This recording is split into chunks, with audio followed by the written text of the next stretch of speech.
जब जब भारतीय क्रिकेट में बदकिस्मत खिलाड़ियों की गाथा लिखी जाएगी तो संजू सैमसन का नाम सबसे ऊपर इस लिस्ट में आएगा। संजू सैमसन की कहानी जीत से ज्यादा हार की है और मैं अक्सर कहता हूं कि हारोगे नहीं तो सीखोगे कैसे और सीखोगे नहीं तो जीतोगे कैसे। लर्निंग सीरीज में आज की कहानी संजू सैमसन की। नेचुरली टैलेंटेड है, नेचुरल स्ट्रोक मेकर है संजू सैमसन, जिन्होंने अपनी जिंदगी में एक छोटे से करियर में काफी कुछ देख लिया। 11 नवंबर 1994 को तिरुवनंतपुरम जिले में पैदा हुए। संजू के फादर पुलिस में नौकरी करते थे, लेकिन बेटे के करियर के लिए उन्होंने अपनी जॉब भी कुर्बान कर दी। केरल के तिरुवनंतपुरम जिले के विजिंजम के पास में कोस्टल गांव है पुल्लुविला, जहां पर संजू सैमसन का जन्म हुआ। ये जब सिक्स लगाते हैं, शॉट्स मारते हैं तो एफर्टलेस लगते हैं। ऐसा लगता है कि इतना लंबा शॉट मारने के लिए इन्होंने कोई मेहनत ही नहीं की।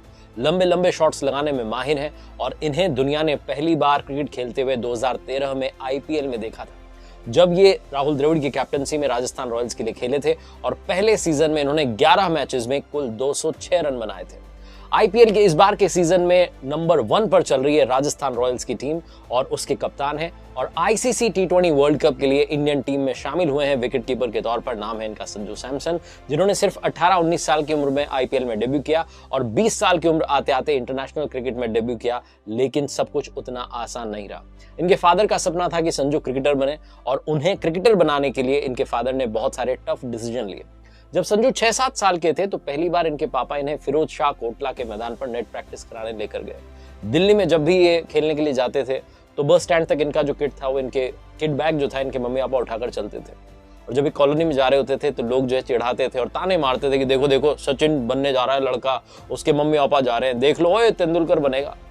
ऐसे ताने भी इनके फादर ने सहे, लेकिन उन्होंने ज्यादा किसी पर ध्यान नहीं दिया। उनका सिर्फ एक ही लक्ष्य था कि मेरा बेटा भारत के लिए क्रिकेट खेले।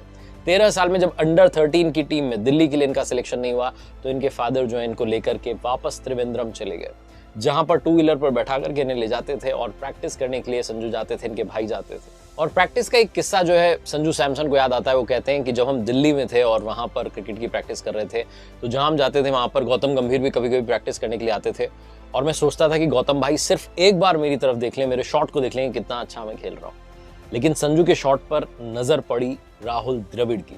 ट्रायल में जब राहुल द्रविड़ ने उन्हें देखा, उनकी तारीफ की तो बड़े खुश हुए संजू सैमसन। कहते हैं कि जब मैं राजस्थान की ओर से खेलने के लिए गया आईपीएल में और राहुल द्रविड़ उन दिनों ओपनिंग करते थे तो मैं 1 डाउन गया।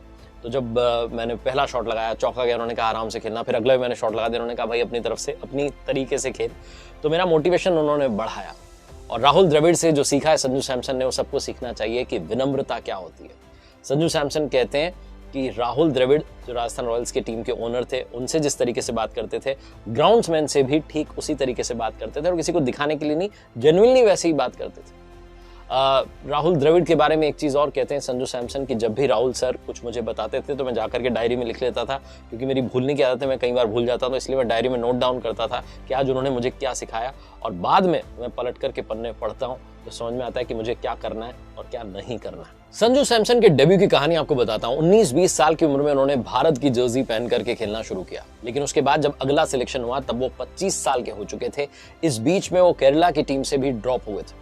उन्हें लगा कि ये क्या हो रहा है। संजू जब 5 साल खेले और हर बार बाहर हो रहे थे, एक बार सीसीआई स्टेडियम में थे मुंबई में और वो कहते हैं कि मैंने अपना बैट फेंक करके मारा और बोला कि ये रखो अपना बल्ला, मैं चला, अब मुझे कुछ करना ही नहीं है। मरीन ड्राइव पर जाकर के बैठ गया और बहुत सारे थॉट्स आ रहे थे। तब मैंने सीखा और समझा कि मुश्किल वक्त में लगातार खुद को बैक करना काफी मुश्किल है, लेकिन ये करना होगा, इससे एक्सपीरियंस लेना होगा, तभी आप जाकर के चीजें आसान कर सकते हैं। बाद में संजू को लगा बुरा कि वो बैट जो था बड़ा महंगा था, बड़ा अच्छा था, उसको उन्होंने तोड़ दिया था। वो सोच रहे थे कि मैं तकिए पर हाथ मार देता तो फिर भी ठीक रहता, बल्ले को फेंकने की क्या जरूरत थी। एक और बड़ा इंटरेस्टिंग किस्सा बताते हैं कि जब मैंने भारत के लिए खेला और मैं जाकर के अपने भाई से मिला और कहा कि भाई क्या तुम्हें लगा था कभी, क्योंकि हम दोनों ने साथ में प्रैक्टिस की, साथ में आगे बढ़े, क्या तुमने कभी सोचा था कि मैं भारत के लिए खेल सकता हूँ? तो मेरे भाई ने मुझे कहा कि जब भी लोग तुमसे कहते थे ना कि तुम इंडिया के लिए खेलोगे, मुझे तो पक्का यकीन था कि तुम इंडिया के लिए खेलोगे, लेकिन मैंने तुमसे कभी नहीं कहा, किसी को नहीं कहा, क्योंकि मेरे अंदर एक सुपरस्टिशन था कि अगर मैंने कह दिया तो कहीं ऐसा ना हो कि तुम कभी इंडिया के लिए खेलो ही ना। इसलिए अपने उस अंधविश्वास के चक्कर में मैंने कभी किसी को नहीं बताया, लेकिन मैं हमेशा से जानता था कि तुम इंडिया के लिए खेलोगे और अब तुमने जब इंडिया की जर्सी पहन ली है तो मैं खुल के कह सकता हूँ कि मेरा तो तुम पर बचपन से यकीन था। अब बात करते हैं संजू सैमसन की उस कमी की जिसकी वजह से उनकी लाइफ में इतना बड़ा फेलियर आया कि उन्हें कई सालों तक टीम से बाहर बैठना पड़ा और कई बार अंदर आने के बाद फिर से बाहर जाना पड़ा। केरल के रहने वाले विकेटकीपर बैटर संजू सैमसन की जिंदगी तब बदली थी जब श्रीसंत उन्हें राजस्थान रॉयल्स के सिलेक्शन कैंप में लेकर आए थे और तब उन्होंने राहुल द्रविड़ को इंप्रेस किया था। किंग्स 11 पंजाब के खिलाफ जो डेब्यू मैच था उसमें 27 रन की अच्छी पारी खेली थी। ये वो मैच था जहां पर रहाणे नहीं चल पाए, ब्रैड हॉग नहीं चल पाए, राहुल द्रविड़ नहीं चल पाए। उसके बाद अंडर 19 जो टीम थी उसमें इन्होंने कमाल किया और इमर्जिंग प्लेयर का अवार्ड जीता। उसके बाद रणजी ट्रॉफी में अच्छा खेले, फिर राजस्थान रॉयल्स में अच्छा खेले, फिर केरल के लिए उन्होंने अच्छा परफॉर्म किया और ऐसा लग रहा था कि MS धोनी के जो है रिप्लेसमेंट के तौर पर उन्हें देखा जा रहा था। जिम्बाब्वे के खिलाफ T20 मैच में उन्होंने डेब्यू करने का मौका मिला, लेकिन वो कमी जिसके बारे में बात करना चाह रहा हूं, कंसिस्टेंसी नहीं थी, निरंतरता नहीं थी और यही उनकी जिंदगी में सबसे बड़ी बाधा बनकर सामने आई। जम्मू कश्मीर के खिलाफ शतक लगाया, उसके बाद 2015-16 का जो रणजी ट्रॉफी सीजन था उसमें बाकी की 12 पारियों में सिर्फ 107 रन बनाए। विजय हजारे ट्रॉफी में भी वो कमाल नहीं कर पाए और सैमसन ये समझ चुके थे कि ये उनकी जिंदगी का सिर्फ एक फेज है और उन्होंने इसकी ज्यादा चिंता नहीं की कि भविष्य में क्या होगा। वो सिर्फ प्रेजेंट पर फोकस करते रहे और उस सिचुएशन में जब कमी सामने आई, कंसिस्टेंसी नहीं थी, तब उन्होंने पेशेंस का रास्ता चुना, धैर्यवान रहे और उन्होंने समझा कि चीजें बदलती रहेंगी, आपको सीखते रहना है।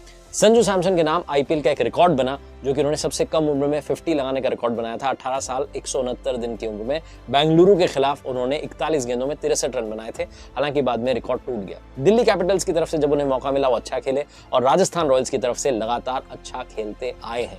हालांकि पिछले बीते 2-3 सालों में उन्हें टीम इंडिया में आने का मौका मिला, लेकिन वो अंदर बाहर होते रहे।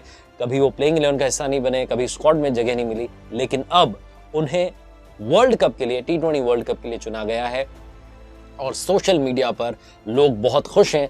लोग कह रहे हैं कि ये संजू सैमसन की नहीं, ये मेरी अपनी जीत है। बहुत सारे जो है अलग अलग तरीके के रिएक्शंस आ रहे हैं और सब में संजू सैमसन के लिए बहुत सारा प्यार दिख रहा है। अब देखना होगा कि T20 वर्ल्ड कप में संजू सैमसन कितना कमाल करके दिखाते हैं, क्योंकि भारत की बहुत सारी उम्मीदें उनसे जुड़ी हुई हैं और उनकी कहानी बहुत सारे लोगों को अपनी कहानी लगती है, जिसमें फेलियर बहुत सारा होता है और सक्सेस के मौके बड़े कम आते हैं। लेकिन संजू सैमसन खुद कहते हैं कि जिंदगी भी ऐसी है, फेलियर बहुत बार आएगा, लेकिन जब भी सक्सेस आए, जब भी वो खास मौका आए, उसको मैक्सिमाइज करने की कोशिश कीजिए। कर दिखाओ कुछ ऐसा कि दुनिया करना चाहे आपके जैसा। देखते रहिए हर सोमवार सुबह 9:30 बजे मेरे साथ एक नई कहानी, हर शुक्रवार सुबह 9:30 बजे लर्निंग सीरीज का एक नया वीडियो।